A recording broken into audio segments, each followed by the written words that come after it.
Welcome everybody, thanks for tuning in. We are joined today with Heather, and I'm going to let Heather introduce herself. So welcome, Heather. Hi, Janelle. I'm Heather Aeschliman. I work with Jones Retirement Advisors in Brighton, and I'm also a Howell Rotarian. Awesome. Well, thank you so much for joining us, Heather. We are excited to have Heather on this week. Heather, as she mentioned, is involved in the Rotary, but she's involved in a ton of different ways in our community, and also with her business. So as we get started though today, I first want to say congratulations on winning the Community Improvement Award this year. So Heather was one of our winners recognized at our Citizen of the Year and annual dinner event just last week. Thank you so much, Janelle. It was a very honor, but also quite a surprise. So. Well, that was what I was going to ask. Were you surprised? Oh, absolutely. Yeah. Absolutely. And I was so surprised that when I got the email, it made me tear up a little bit. I didn't feel deserving, but I appreciate the recognition. Well, you are very deserving. So I wanted to have you on today just so our listeners could get to know a little bit about you and all of the different things that you're doing in the community. And if you want to start, I'd love to just have you share a little bit about yourself and how you kind of became involved. Well, initially, I was a homeschool mom with 4 kiddos at home and attending the library events very regularly. And Holly Ward Lamb asked me if I would be interested in serving as a board member. And I really didn't think that that was something that I was capable of at the time. But I was grateful for her ask, and I had an opportunity to serve on the Howell Carnegie District Library Board for over 8 years. And during that time, we went through a major renovation of the building, and we also had an opportunity to hire our new director that happened to be Miss Holly herself. And it was a wonderful opportunity for me to grow, but when my term was done, Rick Schofield was serving on the board with me, and I said I'm very interested in continuing service in the community. So I got involved with Howell Rotary, and Howell Rotary led to my multiple other service engagements. Yeah, I love that story, and I think that pieces of that story were shared at our annual Dinner and Citizen of the Year event. And you know, I think that that's really unique because you never know where life is going to lead, right? And how many doors it's going to open. So because you said yes to an opportunity that you really just didn't know that you were even going to be a fit for, it opened so many doors to our community and giving you an opportunity to give back in our community to really reap the benefits of it. Well, and that's why I'm not afraid to ask people to help, because you never know who wants to be of service. And I think that we have a very involved community, but sometimes people don't know what they can do to help. Absolutely. So how did you, are you born and raised in Howell? Yes. Okay. So I grew up in Howell. My father graduated from Howell High School in 1962, and my mom and dad met at MSU. And I was born in Lansing after they finished their schooling, and they settled in Howell on the corner of Golf Club and Latson in 1980. And that's where I was raised, started kindergarten there, graduated from Howell High School, and they gave me some property when I was married and had a few kids, and I live on that current property now. So. Oh, wow. That's yes. a really cool story. And now you're married, and how long have you been married? I've been married 26 years, and we have 6 children. So we have 4 children that are out of the house and grown. 2 live in Idaho and are in college, and my son just moved to Texas. He's a piano technician working in the Dallas area, and my daughter works for a cancer laboratory in Utah. And then I have 2 younger kids who are little. Yep. The tail enders are 7 and 9, and Gabe and Luke keep us active. We're in karate and soccer and doing all that stuff all over again. So. Well, that's amazing. I think that also adds to the uniqueness of your story, because you just don't, I'll be honest, you just don't hear a lot of people that have 6 kids anymore. It used to be kind of the norm, and now it's kind of the outlier. When I had only 4 children, I felt like I had a very big family. So yeah, I came from 2, just myself and my brother. And I wanted to have a big family, and in my mind 4 was a very big family. But Gabriel came along and surprised us all, so we have a friend, Luke, and now our family's bigger. So. And That's amazing. I love that. So, and definitely they'll keep you very busy, it sounds like, with karate and everything else. So, how are they involved or engaged in some of your community efforts as well? So all of my older children have been involved.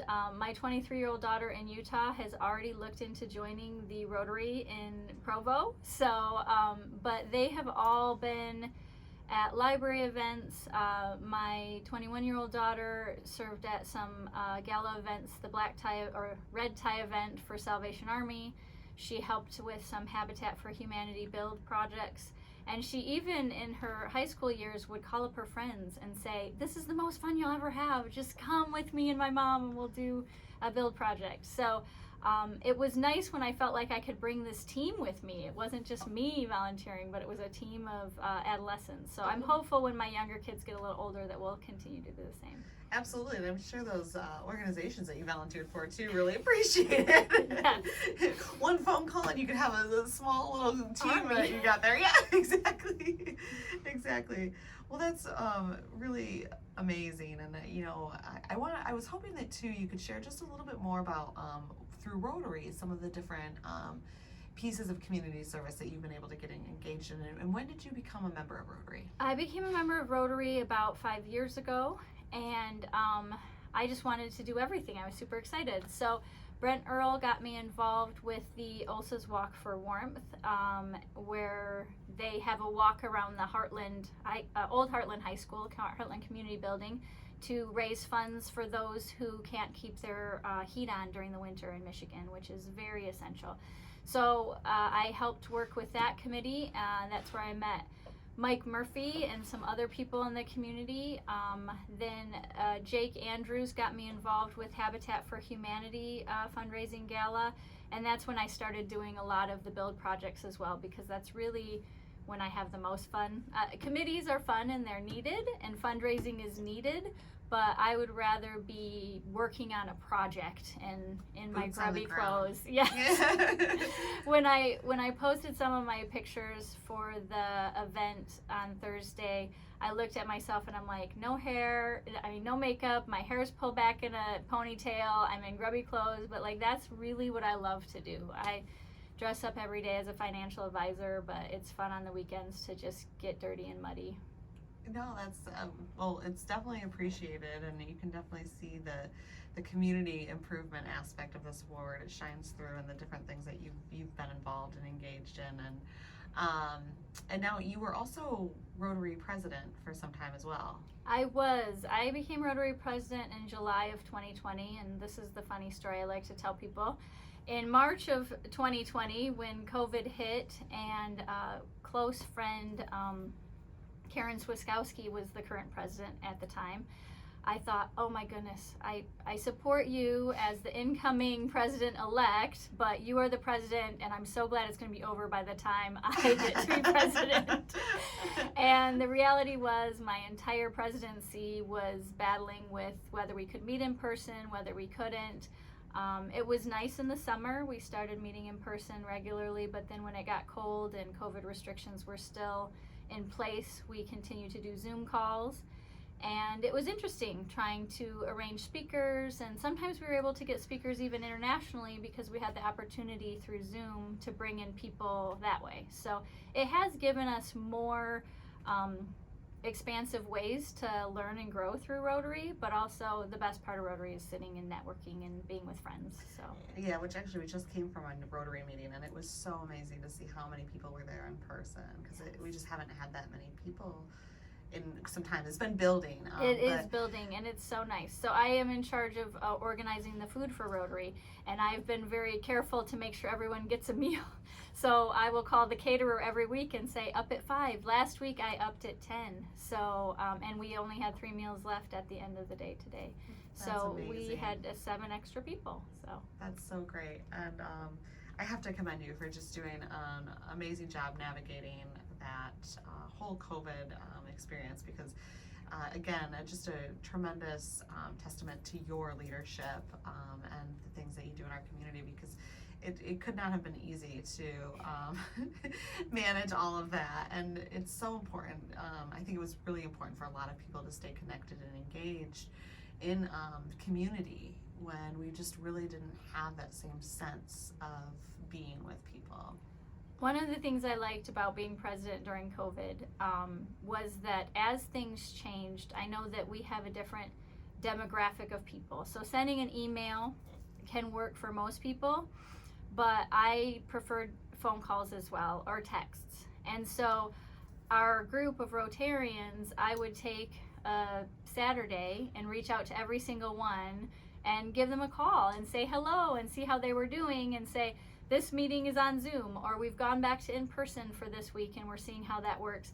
So I didn't do it obviously every week, but there were 4 or 5 times during my presidential year when I had a chance to speak to everyone on the roster, and that was kind of awesome. So I got to know people better. That is awesome, and I think it went a really long way with the entire club. So thank you for that. And I am curious though, what have you enjoyed most about serving or working in the Howell community? Well, as I mentioned before, I am a Howell graduate, and I just like creating a community that everyone enjoys and feels comfortable and wants to be here. As I said earlier, I have 4 children that live out of state. Hopefully, eventually, maybe they'll come back to Howell. So I just want it to be a place where everyone loves to be. When I meet new people, I like to get to know them personally, and especially in Rotary and through my service in the community, I feel like I've created a family of sorts outside of my own, where I have this Howell family. I don't see myself ever leaving Howell. I see myself retiring here and enjoying retirement in this area. So. I love that, and that's great, and I think your kids will be back. Let's hope. So what's on the horizon for you? You know, what's kind of next? Are you looking forward to different community service projects this year? And well, that's interesting to say. I am the vice chair of Livingston County Catholic Charities right now, and I had the opportunity to be the chairman of the board, but I am working on my CFP right now, which is Certified Financial Planner. I'm going to grad school at Oakland University, and it is a hard thing to get back into the swing of school after 25 years of being away from it. So that should all be finished in 2022. November is when I take my certification for that. And I am excited to get 100% back into the community. So some of the things that I was working on last year, I stepped back from. So. Well, we are so grateful to have you in this community, Heather. Thank you so much for all that you do. I know that we discussed a lot of different things today. Could you provide some contact information in case somebody wants to reach out to you to get involved? Sure. I mean, I will just give you my cell phone because everybody has it anyway, and that's fine. If you want to give me a call, 810-335-1814, and I promise you I can find a project for you or something for you to get involved with. I know enough people and enough things that are going on. So. Awesome. Well, thanks again, Heather, and congratulations on your Community Improvement Award. Thank you so much.